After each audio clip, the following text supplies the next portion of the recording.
Praise the Lord. Assembly of believers church Ghaziabad के YouTube page पर आपका एक बार फिर से स्वागत, खैर मकदम। हम आपको वेलकम करते हैं, खुशामदीद करते हैं। आई होप आप बिल्कुल ठीक ठाक होंगे, परमेश्वर ने आपको भला चंगा रखा होगा। And we are regularly praying for you to be blessed. हम खुदा के शुक्रगुजार हैं। जैसा आपको मालूम है, पिछले दिनों में हमने चर्चा की है प्रिपरेशन। इस टॉपिक को हम लोग तैयार कर रहे हैं, इसकी बातचीत कर रहे हैं। आसमान के खुदा ने चौथे अध्याय में जब बातचीत की, चौथे अध्याय के 12वें पद में, आमोस की पुस्तक में, तो उसने कहा, हे इस्राएल, अपने परमेश्वर यहोवा से मिलने के लिए तैयार हो जा। हम इस तैयारी की चर्चा कर रहे हैं। हाउ इम्पॉर्टेंट, पिछली बार हम लोगों ने सीखा प्रिपरेशन कितनी महत्वपूर्ण है, कितना इम्पॉर्टेंट है प्रिपरेशन का होना। और उसके बाद हमने दूसरी बहुत महत्वपूर्ण बात सीखी। सबसे पहली तैयारी वो कौन सी है जो मुझे आपको करना है।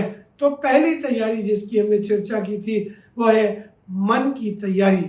यदि मन तैयार हो तो दान उसके अनुसार ग्रहण भी होता है। आज इसके दूसरे पहलू पर चलेंगे। और दूसरा टॉपिक जो हमने लिया है, दूसरा जो सब टाइटल है हमारा, वो है फिजिकल प्रिपरेशन, या मेरी आपकी शारीरिक तैयारी।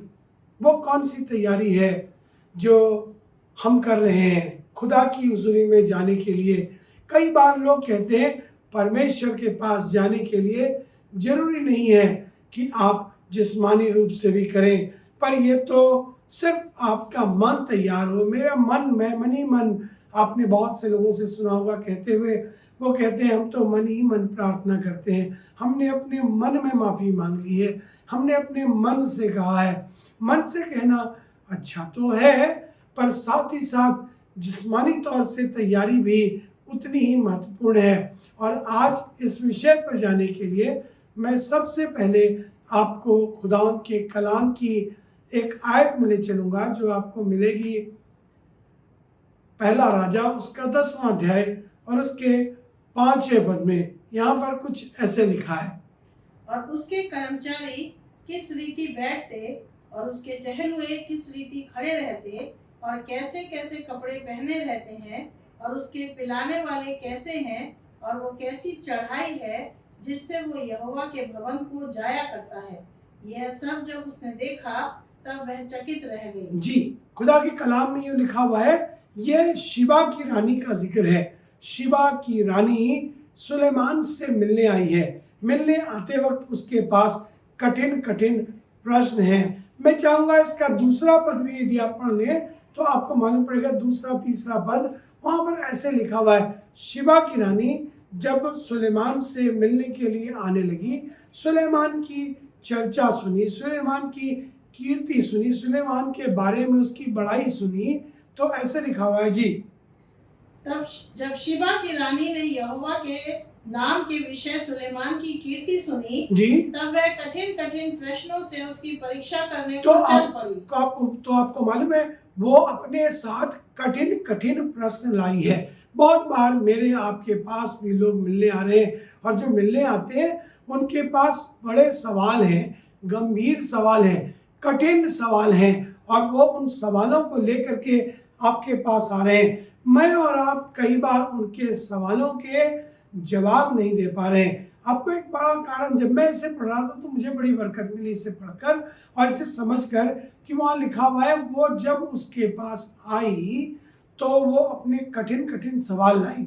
उसके कठिन कठिन सवालों का सुलेमान ने उत्तर दिया है। और सुनिए ऐसे लिखा हुआ है जी, वह तो बहुत भारी दल के साथ मसालों और बहुत सोने और मणि से लदे ऊंट साथ लिए हुए यरूशलेम को आई, और सुलेमान के पास पहुंचकर अपने मन की सब बातों के विषय में उससे बातें करने लगी। आपको मालूम है वो अपने मन के सब बातों के विषय में उससे बातें करने लगी, जो कुछ उसके मन में था।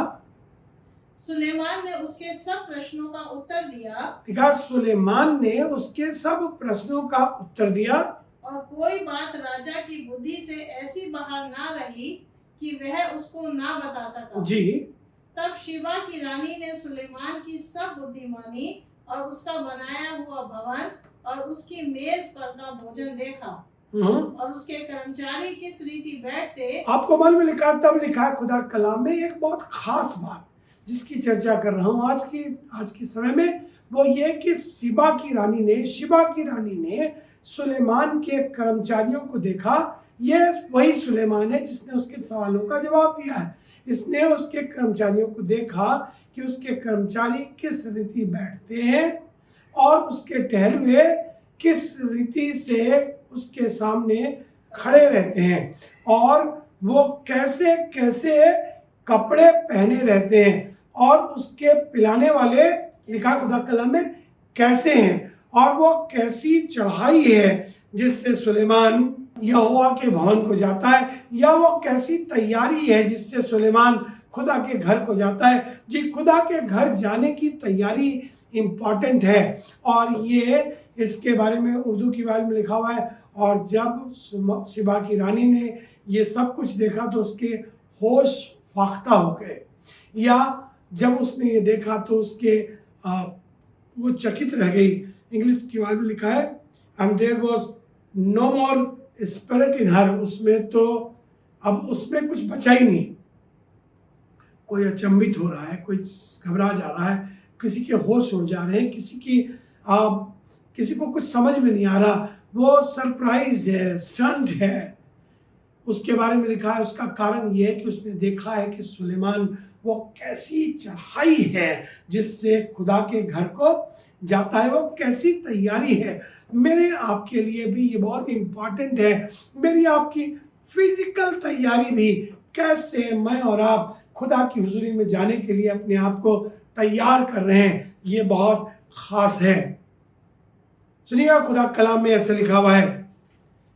कई बार लोग कहते हैं ना कि परमेश्वर मन को देखता है, मन ही मन में कर लो। हम तो अपनी प्रार्थना भी मन में करते हैं, हम तो अपने दान भी मन ही में देते हैं, हमने तो मन में माफ़ी मांग ली, हमने मन से ही किसी से कुछ कर लिया। जी नहीं, खाली मन से करने से नहीं होगा, मन के साथ साथ मेरा शारीरिक रूप से भी तैयार होना या मेरा दुनियावी रूप से भी तैयार होना बहुत ही आवश्यक है। मैं चाहता हूँ मेरे साथ निकाल कर पढ़े रोमियो की पुस्तक, उसका 10वां अध्याय और उसके 10वें पद में, वहाँ कुछ ऐसे लिखा हुआ है। जी, क्योंकि धार्मिकता के लिए मन से विश्वास किया जाता है और उद्धार के लिए मुंह से अंगीकार किया जाता है। बाइबल बता रही है कि धार्मिकता के लिए क्या है, धार्मिकता के लिए जो चीज़ बहुत आवश्यक है वो आपके मन की तैयारी है। मन की तैयारी बुरी नहीं है, मन की तैयारी के खिलाफ नहीं हूँ मैं मन की तैयारी के बाद जो दूसरी तैयारी है वो मुंह से किया जाना।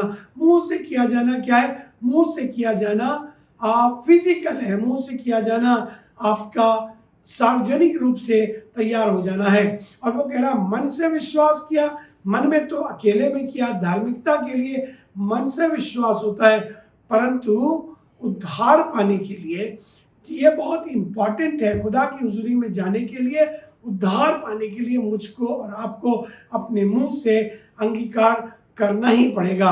आपको खुदा कलाम में लेकर के चलूं, यदि आप खुदा के कलाम में चलेंगे तो आपको मालूम पड़ेगा एक आयत और जिससे आपको बरकत दूंगा और जिससे मुझे बरकत मिली है। लिखा खुदा के कलाम में, प्रेरितों के काम उसके 16वें अध्याय में खुदा के खादिम लोग जेल खाने में बंद हैं। जेल खाने में बंद हुए ये गाना गा रहे हैं, ये भजन कर रहे हैं। भजन करते करते खुदा की रूह आ गई और खुदा ने आकर के काम करना शुरू किया। खुदा के फजल से जेल खाने का दरवाज़ा खुल गया है, नींव हिल गई है, सब कुछ हो गया है। ये जेल खाने के सूबेदार को लगा है कि शायद ये सब कैदी भाग गए हैं और जेल खाने के सरदार ने, जेल खाने के जेलर ने, हाकिम ने अपने आप को मार डालना चाहा है। जब ये अपने आप को मार डालने की प्लानिंग करने लगा तो खुदा के खादिमों ने आवाज़ दी और उसने कहा अपने आप को कुछ हानि ना पहुंचा, देख हम यहाँ पर हैं।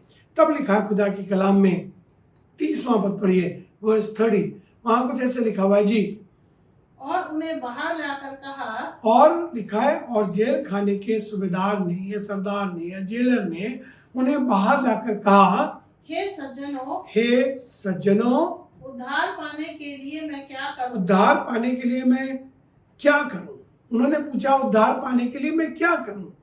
जब ये बात कह रहा था तो आपको बताऊं, इसके मन में ये बात समझ में तो आ गई है कि इन्हीं का परमेश्वर जीवित और सच्चा परमेश्वर है।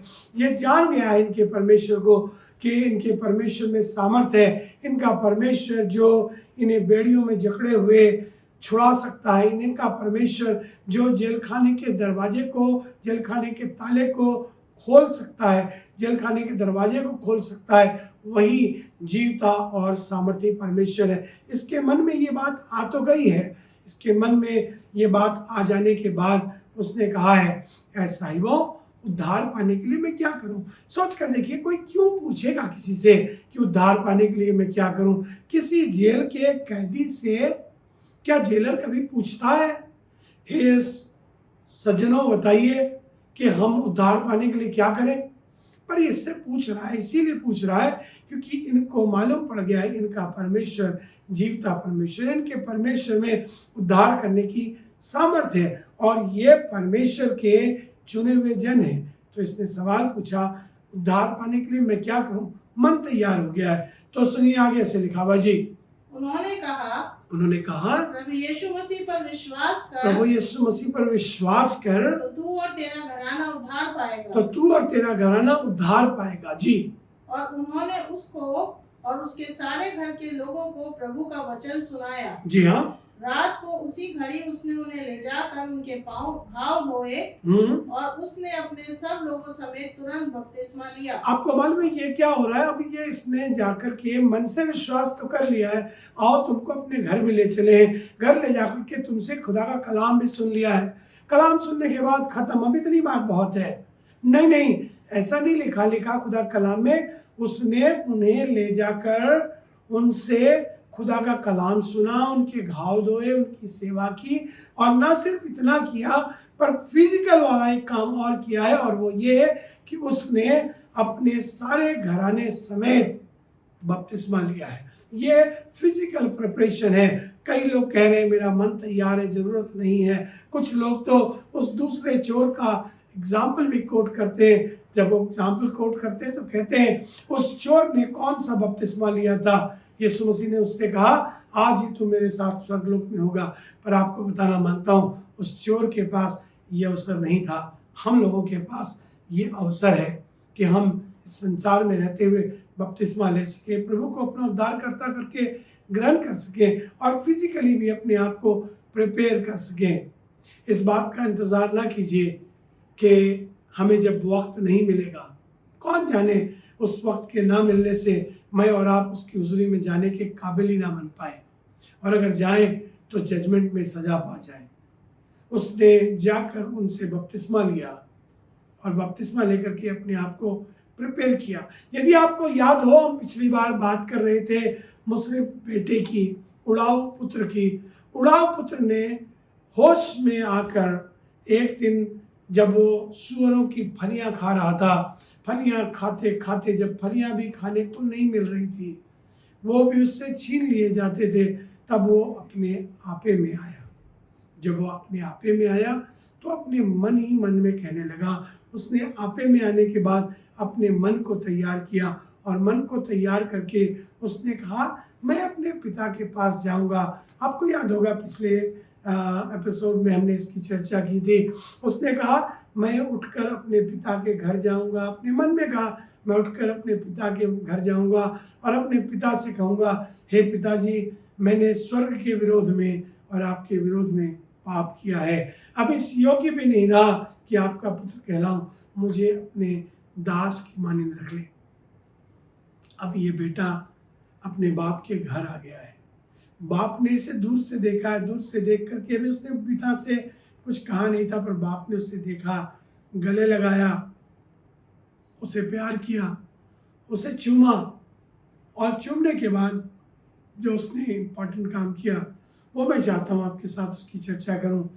लूका रचित समाचार उसका 15वां अध्याय और उसका 22वां पद। जी।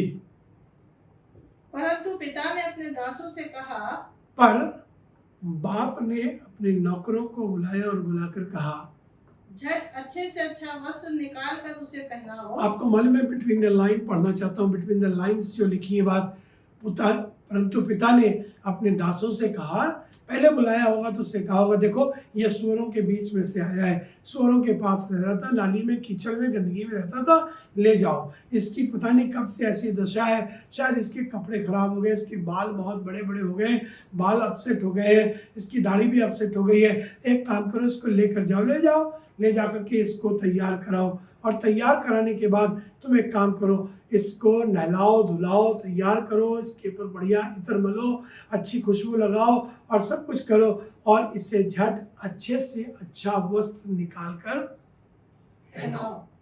क्या कर रहे हो पापा, कपड़े क्यों पहना रहे हो? लड़का मन तैयार करके तो आ गया है, लेकिन बाप, आपको बताना मांगता हूँ, बाप के मन में ये ख्याल है और बाप ये जानता है, हम इसको अभी जहाँ लेकर के जा रहे हैं वहाँ बड़ी पार्टी होगी, वहाँ पर हमने कह दिया है वहाँ पार्टी करो, वहाँ जानवर लेकर के आओ, उसे काटो, पाला हुआ जानवर काटो, उसे बनाओ, बढ़िया प्रोग्राम करो, सब कुछ करो, सारी चीज़ें करने की तैयारी की गई है। तो वो कहने लगा कि जाओ इसे अच्छे से अच्छा कपड़ा पहनाओ।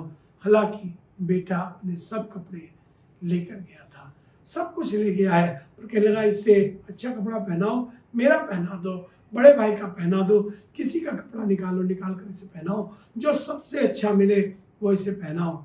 ये पार्टी में जाने की तैयारी है। मैं आपको बताना मांगता हूँ, मैं और आप भी दूल्हे के ब्याह में पहुँचने की तैयारी कर रहे हैं, और वहाँ हमें अपने आप को तैयार करने की आवश्यकता है। सुनिए आगे ऐसे लिखा हुआ है, उसे अच्छे से अच्छा वस्त्र निकाल कर पहनाओ, और उसके हाथ में अंगूठी, और कहने लगा, और उसके हाथ में एक काम करना, उसके हाथ में अंगूठी पहनाना। अंगूठी उसकी अथॉरिटी है, अंगूठी उसकी सजावट है, अंगूठी उसकी ब्यूटी को बढ़ा देगा, अंगूठी उसको और योग्य बना देगा, अंगूठी उसकी अथॉरिटी को दिखाएगा कि वो मेरा बेटा है। उसके हाथ में अंगूठी और पाँव में जूतियां पहनाओ, और पाँव में उसके जूतियां पहना लाना, उसको जूती पहना करके लाना, वेल प्रिपेयर्ड लाना, उसके पाँव में जूतियां पहनाओ।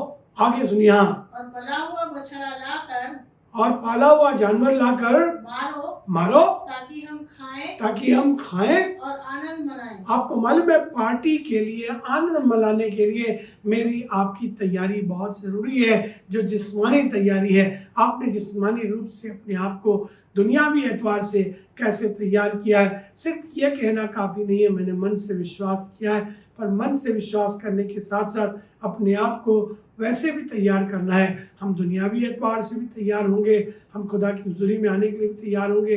ज़रूरी नहीं है कि हम ये कहें कि हम तो सिर्फ बाइबल पढ़ लेते हैं, हम चुपचाप पढ़ते हैं, हम खामोशी में दुआ करते हैं, पर मुझे पब्लिकली भी अपने आप को प्रिपेयर करने की आवश्यकता है। Physical preparation is another very important thing.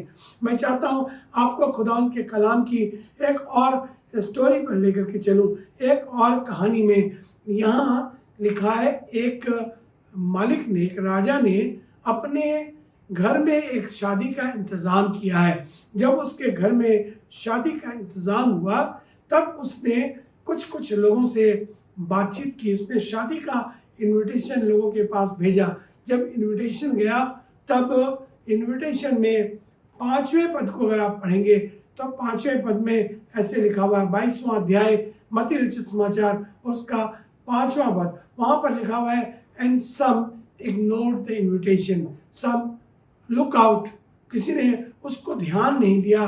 कुछ लोगों ने हिंदी की बाइबल पढ़े तो वहाँ से लिखा हुआ है, Matthew 22nd chapter and verse 5, this invitation was sent to 3 kind of people, 3 किस्म के लोगों को ये इन्विटेशन भेजा गया है। पहले किस्म वाले ने रिजेक्ट किया है, दूसरे वालों के बारे में भी ऐसे लिखा है जी, परंतु वे उपेक्षा करके चल दिए। पर वो परमेश्वर के, ये इस कहानी में राजा जिसकी चर्चा की जा रही है, he is king, he is God, और वो कह रहा है वो उसके इन्विटेशन की उपेक्षा करके, they ignored the invitation. Invitation is there. God has invited us to present and to just come, go before God. खुदा बाप ने इसलिए बुलाया है ताकि हम खुदा की हुजूरी में आएँ, खुदा के सामने जाएँ और परमेश्वर के पास आने के लिए तैयार हो जाएँ। तभी तो वो कह रहा है, इस्राएल अपने परमेश्वर यहोवा से मिलने के लिए तैयार हो जा। लिखा है वो उसके इन्विटेशन को उपेक्षा करके चले गए। जी। कोई अपने खेत को, कोई अपने खेत को, कोई अपने व्यापार को, कोई व्यापार को, अन्य लोगों ने जो बच रहे थे, और अन्य लोगों ने जो बच रहे थे उसके दासों को पकड़कर उनका अनादर किया, उसके दासों को पकड़कर उसका अनादर किया और मार डाला। तब राजा को क्रोध आया। लिखा राजा के बारे में लिखा हुआ है, राजा के नौकरों को, राजा ने अपने नौकरों को भेजा। हम उसके सेवक जो उसके नौकर हैं, हम इसलिए आए हैं ताकि आपको बताएं आपकी तैयारी बहुत ज़रूरी है।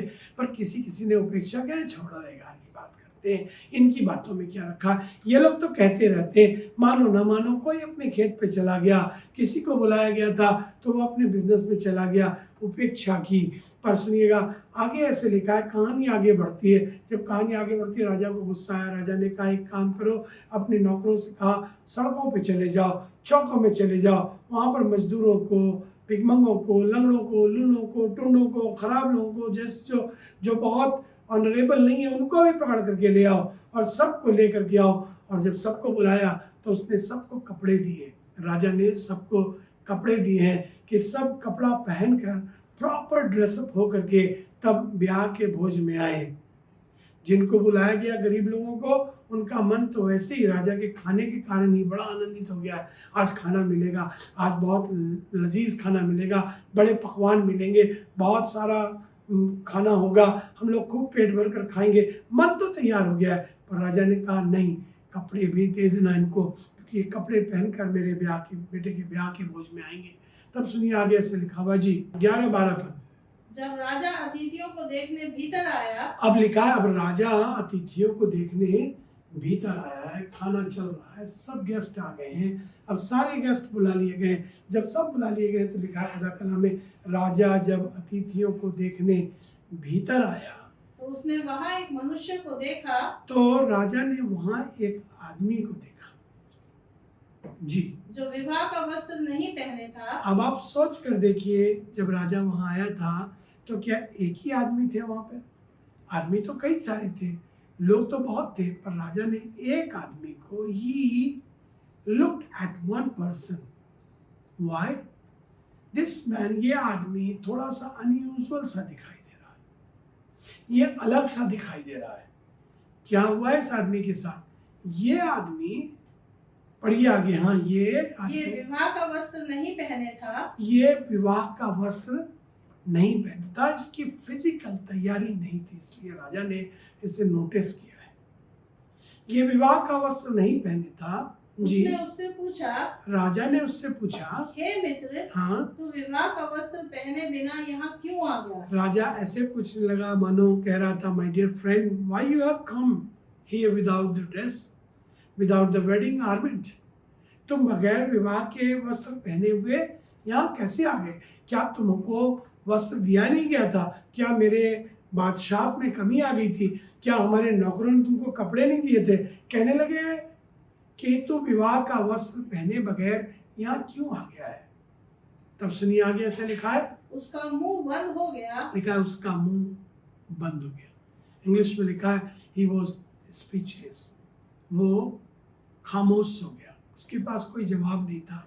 आगे पढ़िए तो ऐसे लिखा हुआ है, तब राजा ने सेवकों से कहा, तब राजा ने अपने नौकरों को बुलाकर कहा, इसके हाथ पांव बांधकर उसे बाहर अंधियारे में डाल दो। आपको मालूम है, राजा ने कहा इसके हाथ पांव बांधो और इससे उठाकर क्या करो, बाहर अंधियारे में डाल दो। क्यों भाई?